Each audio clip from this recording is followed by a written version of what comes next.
Welcome back to another technical deep dive here in the debug zone. Today we're tackling a big question and breaking it down with insights from other users. Hopefully this clears up some misconceptions and helps you get the answer you need. So buckle up, stay a little curious, and let's jump right in.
And that's a wrap.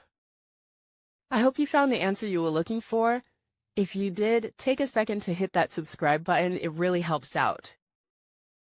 And let me know in the comments which solution worked best for you. See you next time in the debug zone.